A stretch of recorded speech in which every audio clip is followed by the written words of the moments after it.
Dear students, मैं श्रवण सैनी, सहायक हाजिर एफएम, राजकीय महाविद्यालय बहरोड। हम बीकॉम पार्ट फर्स्ट में यूनिट फर्स्ट के अंतर्गत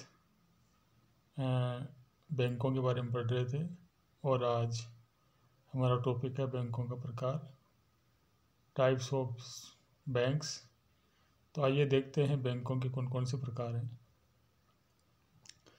मोटे तौर से बैंकों को दो भागों में बांटा गया है: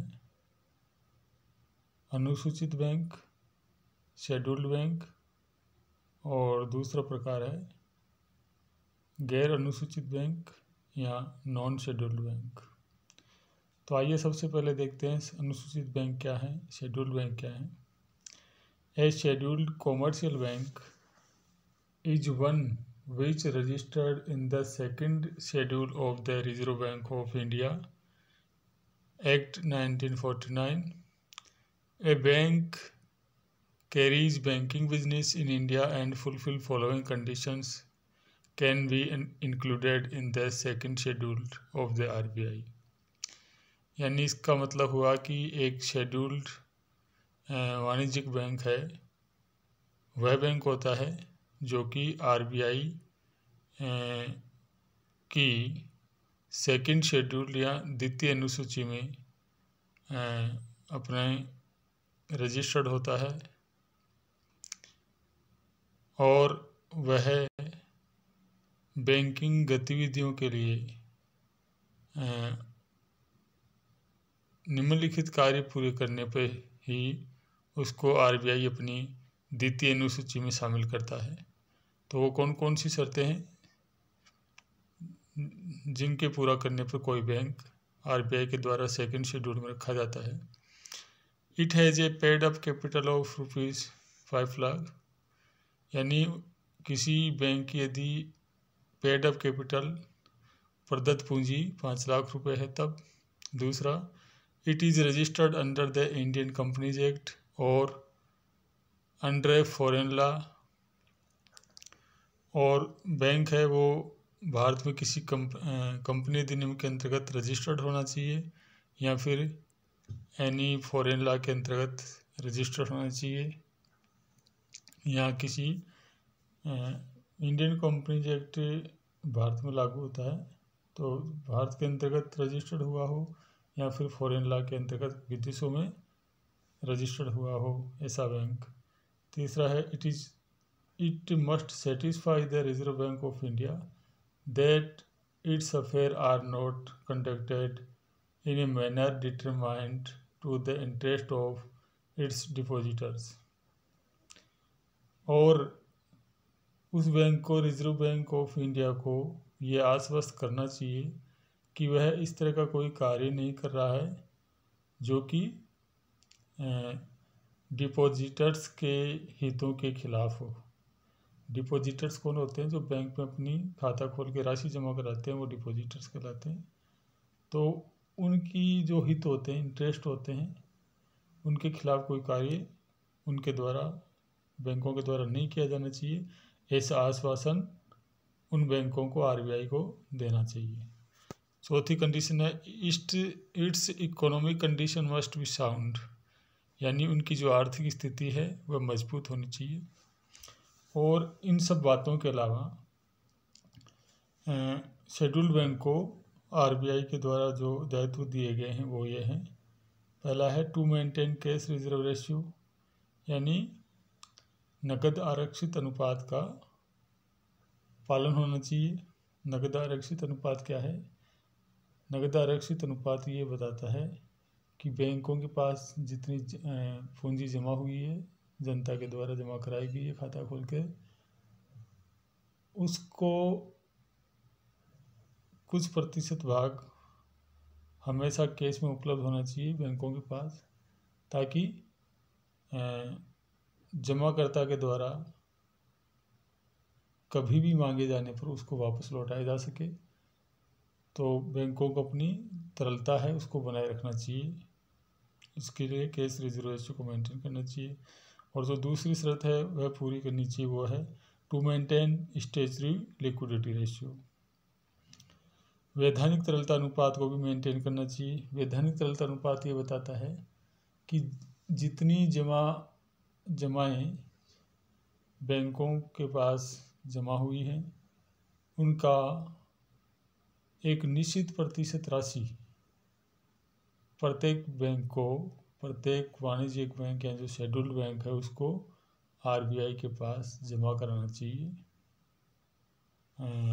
तो ये सब बातें जो मेंटेन करता है वह अनुसूचित बैंक कहलाता है। और अनुसूचित बैंक वह बैंक है जो कि आरबीआई की सेकंड शेड्यूल के अंतर्गत पंजीकृत हुआ हो। अब हम देखते हैं कि शेड्यूल्ड बैंक है उनके कौन कौन से प्रकार हैं। अनुसूचित वाणिज्यिक बैंकों के प्रकार, सबसे पहले है सार्वजनिक बैंक या public sector bank. Public sector bank ऐसे बैंक होते हैं जिनके अधिकतर पूंजी भारत सरकार के द्वारा या रिजर्व बैंक ऑफ इंडिया के द्वारा रखी गई हो और जिन पर भारत सरकार का स्वामित्व व नियंत्रण हो। यानी सार्वजनिक बैंक वह बैंक है जिसकी अधिकतर पूंजी पे या तो आरबीआई का अधिकार हो, आरबीआई के पास उसकी पूंजी हो, या फिर भारत सरकार के पास ऐसे बैंकों की पूंजी हो।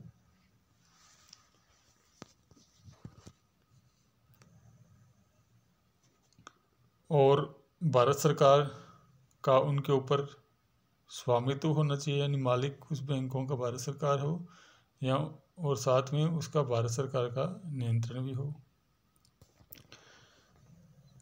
कौन कौन से सार्वजनिक बैंक हैं इस समय टोटल 12 सार्वजनिक बैंक हैं या जिनको राष्ट्रीयकृत बैंक भी कहा गया है। राष्ट्रीयकृत बैंक इसलिए कहा जाता है क्योंकि भारत सरकार के द्वारा इन बैंकों का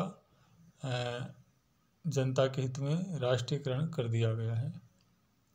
ये बैंक हैं Punjab National Bank, Bank of Baroda, Bank of India, Central Bank of India, Canara Bank, Union Bank of India, Indian Overseas Bank, Punjab and Sindh Bank, Indian Bank, UCO Bank and Bank of Maharashtra. इनका अलग समूह है। इसके अलावा एक राष्ट्रीयकृत बैंक यहाँ पब्लिक सेक्टर बैंक और है एसबीआई एंड एसोसिएट्स बैंक। इसके बैंक एसबीआई के सभी एसोसिएट बैंक आजकल ख़त्म हो गए हैं और सभी को मिला के आरबीआई में ही इनका विलय एसबीआई में ही इनका विलय कर दिया गया है। पहले इसके 7 सहयोगी बैंक थे और सबसे पहले 2008 में एक बैंक का विलय किया गया, बैंक ऑफ सौराष्ट्र का, और उसके बाद में 2010 में बैंक ऑफ इंदौर का विलय किया गया और उसके बाद में 5 बैंक और सहयोगी बैंक थे एसबीआई के जिनका एसबीआई में विलय 1 अप्रैल 2017 को कर दिया गया। इस प्रकार एसबीआई अपने आप में एक अकेला बैंक रह गया है। तो एसबीआई सहित कुल 12 पब्लिक सेक्टर बैंक इस समय वर्तमान में कार्य कर रहे हैं। पहले इनकी संख्या पिछले वित्तीय वर्ष में 2019-20 में टोटल जो सार्वजनिक बैंक थे उनकी संख्या 21 हुआ करती थी और अभी चालू वित्तीय वर्ष में 2020-21 में कुछ बैंकों को मिला के 9 बैंकों का विलय करके 4 बैंक बना दिए गए थे। इस प्रकार इनकी संख्या घट गई है। इसके बाद हम देखते हैं निजी क्षेत्र के bank, private sector bank. Private sector bank ऐसे बैंक होते हैं जिनकी संपूर्ण अंश पूंजी निजी क्षेत्र के पास हो तथा जिनका कंपनी अधिनियम के अंतर्गत सीमित दायित्व कंपनी के रूप में पंजीयन हुआ हो और जिन पर भारतीय कंपनी अधिनियम 2013 व बैंकिंग नियमन अधिनियम 1949 के द्वारा नियंत्रण रखा जाता है और इन बैंकों को आरबीआई के द्वारा लाइसेंस जारी किया जाता है। तो सीधी सीधी बातें ये हो गई कि सारी पूंजी निजी क्षेत्र में हो इन बैंकों की और कंपनी अधिनियम 2013 के अंतर्गत इन निजी क्षेत्र के बैंकों का रजिस्ट्रेशन होता है, पंजीयन होता है और वो भी एक सीमित दायित्व कंपनी के रूप में होता है। और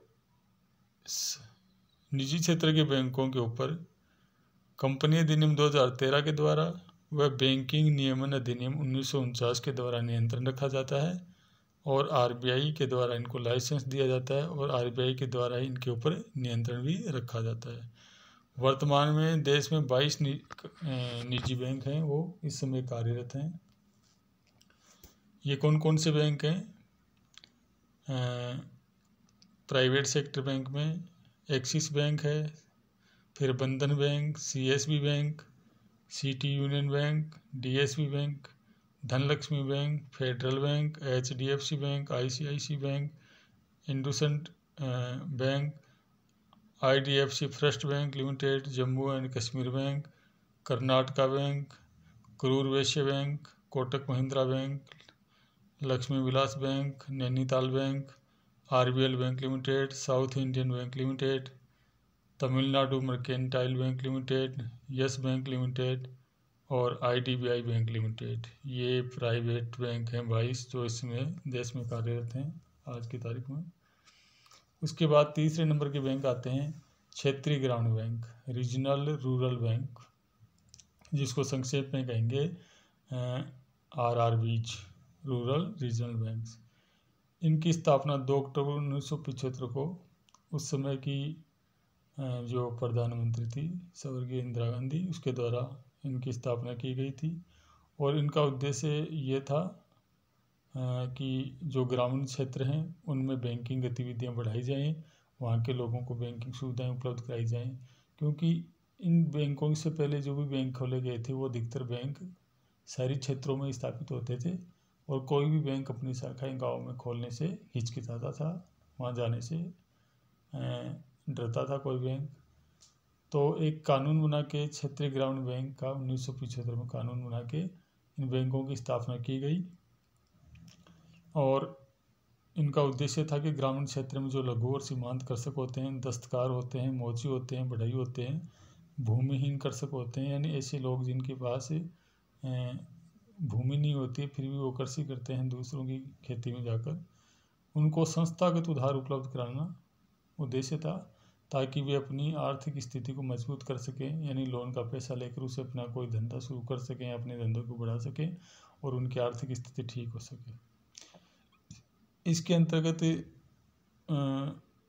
एक प्रायोजक बैंक रखा जाता है और भारत सरकार को किसी जिले में एक प्रायोजक बैंक नियुक्त करता है और प्रायोजक बैंक जो वाणिज्यिक बैंक या सार्वजनिक बैंक होते हैं उनमें से किसी एक बैंक को बनाया जाता है और उसको एक ज़िला सौंपा जाता है। तो उस ज़िले में जो ग्रामीण क्षेत्र हैं उनमें क्षेत्रीय ग्रामीण बैंक की स्थापना का दायित्व उस बैंक को दिया जाता है और वही प्रायोजक बैंक की क्षेत्रीय ग्रामीण बैंक की स्थापना करता है।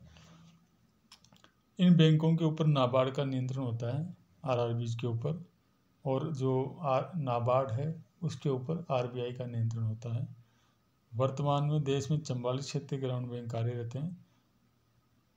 क्षेत्रीय ग्रामीण बैंकों के उदाहरण इस प्रकार हैं: बड़ौदा क्षेत्रीय ग्रामीण बैंक, जयपुर आंचलिक ग्रामीण बैंक, जैसे नाम से ही स्पष्ट है जयपुर आंचलिक ग्रामीण बैंक, तो जयपुर की जो ग्रामीण जयपुर है ग्रामीण एरिया, उसमें जयपुर आंचलिक ग्रामीण बैंक खोला गया है बैंकों के द्वारा। इसके बाद आता है चौथा प्रकार बैंकों का, विदेशी बैंक, फॉरेन बैंक्स। जैसे नाम से स्पष्ट है फॉरेन बैंक, यानी ये बैंक वो बैंक होते हैं जिनका विदेशों में पंजीयन हुआ है, यानी वो किसी भी देश का बैंक हो सकता है जिसका अपने देश में पंजीयन होता है और वह अपने देश में आकर बैंकिंग कार्य करता है। तो बैंकिंग कार्य करने से पहले भारत सरकार से इसकी अनुमति ली जाती है और साथ में भारत सरकार जब अनुमति दे देती है अपने देश में कार्य व्यवसाय करने की उस बैंक को, विदेशी बैंक को, उसके बाद में साथ में ही आरबीआई से भी अनुमति लेनी पड़ती है कार्य करने के लिए और भारत सरकार के द्वारा और आरबीआई के द्वारा इन बैंकों के गतिविधियों पे बराबर नियंत्रण रखा जाता है, नज़र रखी जाती है। तो यदि कोई बैंक आरबीआई के जो बैंकिंग के उद्देश्य हैं उन उद्देश्यों के अनुसार कार्य करने में असफल रहती है तो उस बैंक का लाइसेंस रद्द कर दिया जाता है।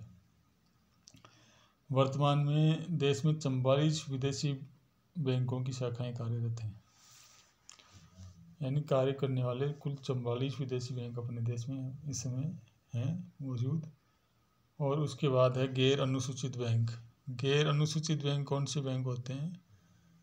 यानी ऐसे बैंक जो आरबीआई की सेकंड शेड्यूल्ड यानी द्वितीय अनुसूची में स्थान नहीं बनाए रखते हैं और फिर भी बैंकों के रूप में कार्य करते हैं, उनको गैर अनुसूचित बैंक कहा जाता है। यानी ऐसे बैंक होते हैं जो अनुसूची सेकंड के बाहर आरबीआई में रजिस्टर्ड होते हैं। ऐसे बैंकों पर आरबीआई नियमित रूप से नज़र रखता है, वह भविष्य में उन्हें अनुसूची सेकंड में शामिल कर सकता है। यानी आज जो अनुसूचित गैर अनुसूचित बैंक हैं, यदि उन्होंने सही अपना कार्य कर रहे होते हैं तो आरबीआई उनको उनके कार्य की जो गुणवत्ता है उसके आधार पे अपनी अनुसूची सेकंड में शामिल कर सकता है। ऐसे बैंकों को भी जो शेड्यूल बैंक हैं उनकी तरह ही नगद आरक्षित अनुपात मेंटेन रखना पड़ता है, बनाए रखना पड़ता है, और इसकी रिपोर्ट है वो प्रतिमाह आरबीआई को भेजनी होती है। अब कुछ जो एग्जाम्पल्स हैं गैर अनुसूचित बैंकों के अपने देश में कार्य कर रहे हैं, उनके उदाहरण देखते हैं। Akhand Anand cooperative bank limited, Alavi cooperative bank limited, Amarnath cooperative bank limited, Amod Nagarik Sahakari bank limited, Amreli नागरिक सहकारी कोऑपरेटिव बैंक लिमिटेड। तो आज हमने इस प्रकार बैंकों के प्रकार के बारे में जाना है। तो अंत में हम एक बार दोबारा इसका सार जो समरी है वो रिपीट करते हैं कि बैंक है वो मोटे रूप से दो भागों में बांटा गया है, शेड्यूल्ड और नॉन शेड्यूल्ड।